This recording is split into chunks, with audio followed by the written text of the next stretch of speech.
할렐루야, 좋은 아침입니다. 오늘도 말씀으로 하루를 시작합니다. 슬기로운 아침 시간 이사야 48장 말씀입니다. 얼마 전 텔레비전에서 우산을 고쳐 사용하는 사람들을 보았습니다. 일반적으로 우리는 우산을 고쳐 사용하지 않습니다. 근데 그 방송에서 우산을 다시금 고쳐 사용하는 사람을 보면서 굉장히 신선했고 조금 좋은 충격을 받은 것 같습니다. 옛날에는 동네마다 이렇게 수리점이 꼭 있었는데 지금은 찾아보기 힘든 상황이죠. 지역별로 AS 센터가 있긴 하지만 예전보다 확실히 고쳐서 사용하는 경우가 줄긴 했습니다. 그러다 보니 새 물건을 사서 일정 기간 사용하다가 새로 구입하거나 아니면 다시금 그냥 폐기해버립니다. 스마트폰이나 가전제품도 이런 식으로 우리가 사용하는 세대인 것 같습니다. 그럼 하나님께서는 고쳐 사용하실까요? 폐기하실까요? 하나님도 화가 나서 세상을 완전히 멸절시킨 적이 있습니다. 바로 노아 홍수 사건 때입니다. 하나님의 아들들이 사람들의 딸을 보고 아름답게 여겨서 그들과 함께 결혼함으로 예배 공동체가 사라져버렸습니다. 하나님은 절망하셔서 더 이상 그들과 함께하지 않겠다라고 말씀하시면서 홍수로 심판하셨죠. 그러나 홍수 이후에 하나님은 이제는 물로 세상을 심판하지 않겠다 약속하시면서 무지개 언약을 통하여서 하나님의 마음을 확인시켜 주셨습니다. 그 이후로 하나님은 세상을 고치고 또 고쳐 사용하시죠. 우리가 오늘 읽은 본문에도 하나님이 당신의 백성들을 고치시는 그런 인내와 사랑이 드러나고 있어요. 하나님은 이스라엘 백성들을 택하셨습니다. 그런데 택함받은 사람들이 하나님의 선택에 합당한 삶을 살지 못했어요. 하나님께서는 온전한 삶을 살지 못하는 이스라엘 백성들을 향하여서 가슴 아파하셨죠. 1절 말씀입니다. 야곱의 집이여 이를 들을지어다.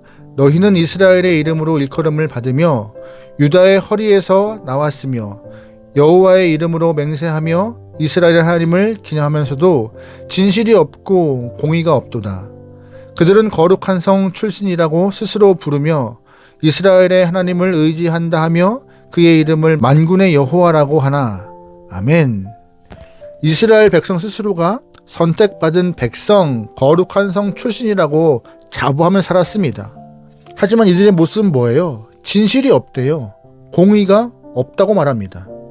앞뒤가 맞지 않는 다른 모습을 가지고 살고 있기 때문에 하나님의 뜻에 어긋난 사람이라고 성경은 말하고 있습니다. 입으로는 하나님을 믿는다, 사랑한다 말하지만 그들의 삶은 타락했고 하나님의 자녀답게 살지 못했습니다. 하나님이 보실 때 안타깝고 때로는 한심하기 짝이 없는 사람들이었죠. 하나님은 그들의 삶을 이렇게 표현하셨습니다. 4절 말씀이에요. 내가 알거니와 너는 완고하며 내 목은 쇠의 힘줄이요 내 이마는 노시라. 아멘. 4절 말씀에 완고하다라고 말하고 있습니다. 이스라엘 영혼들이 완고하대요. 이 완고하다라는 말은 히브리 말로 카쉐라는 단어를 쓰고 있는데 이 카쉐는 주인이 소를 끌고 가다가 앞발에 힘을 주면서 끌려가지 않으려는 소의 모습을 말하고 있는 것이 카쉐예요. 이것이 완고함이라고 말하고 있는 것입니다.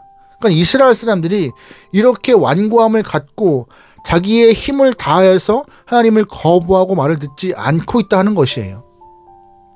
하나님은 안타까운 마음에 이사야 선지자를 보내어서 남유다 백성들에게 말씀하셨습니다.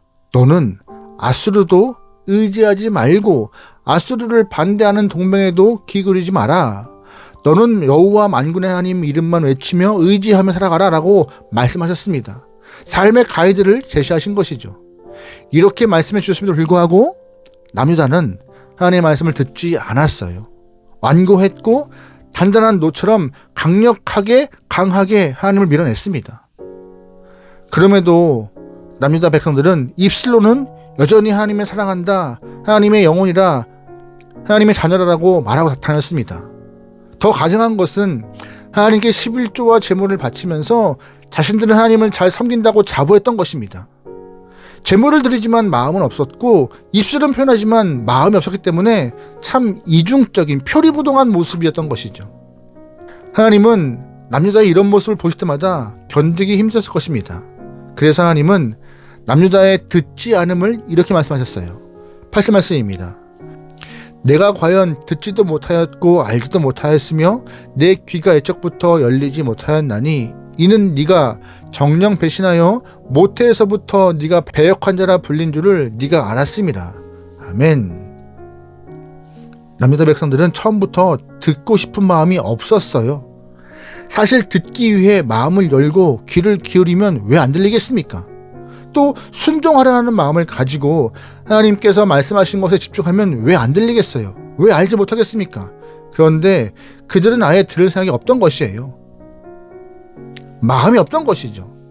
이쯤 되면 하나님은 어떤 선택을 해야 할까요? 우리 같으면 그냥 폐기했을 거예요. 하지만 하나님은 참고 견디기로 결정하셨습니다. 9절 말씀이에요. 내 이름을 위하여 내가 노하기를 더디할 것이며 내 영광을 위하여 내가 참고 너를 멸절하지 아니하리라. 보라, 내가 너를 연단하였으나 은처럼 하지 아니하고 너를 고난의 풀무불에서 택하였노라. 아멘. 하나님께서는 노하지 않고 이스라엘 백성들을 멸절하지 않겠다 약속하십니다. 포기하신 건가요? 아닙니다. 포기가 아니라 하나님은 고쳐쓰겠다 말씀하시는 거예요. 쇠를 연단하기 위하여서 풀무에 넣으면요, 녹아서 흐물해집니다.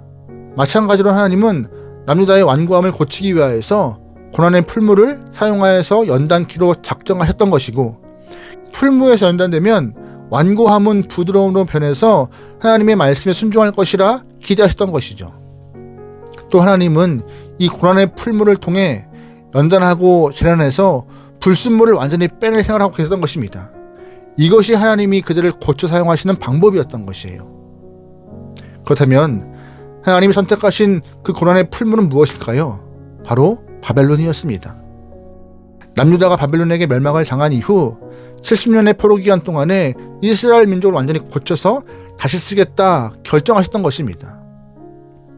그 고난의 풀무에서 남유다 사람들이 얼마나 많은 고통을 겪어야 했을까요?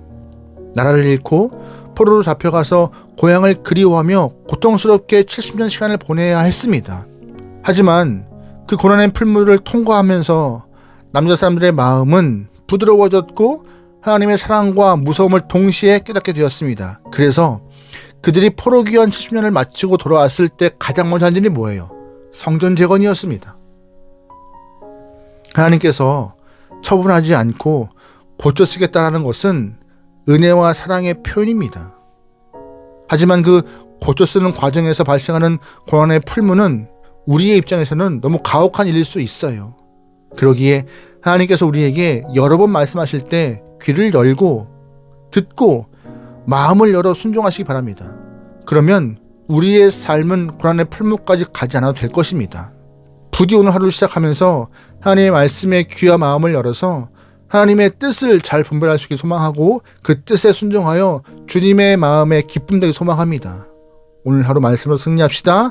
아멘. 기도하시겠습니다. 사랑의 하나님, 연약하고 부족하고 죄 많은 우리를 폐기하지 않으시고 고쳐 사용하시니 감사합니다.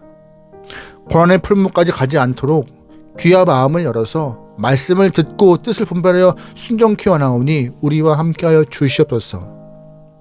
하단마귀는 우리를 듣지 못하게 하고 은혜의 근처에 가지 못하게 우리를 붙잡으러 올 때가 많습니다. 그때마다 예수의 이름으로 물리쳐서 주와 함께하고 주를 바라보며 말씀 듣기를 즐겨하고 주님을 높이는 거에 행복해할 수 있는 하나님의 귀한 영혼들에게 역사하여 주시옵소서. 오늘 하루 주와 함께 동행할 수 있는 시간 허락받았사오니 좌로우로 치우치지 않고 주님과 믿음의 길을 바로 걸어갈 수 있는 귀한 영혼들에게 역사하여 주시옵소서. 예수님의 이름으로 기도합니다. 아멘.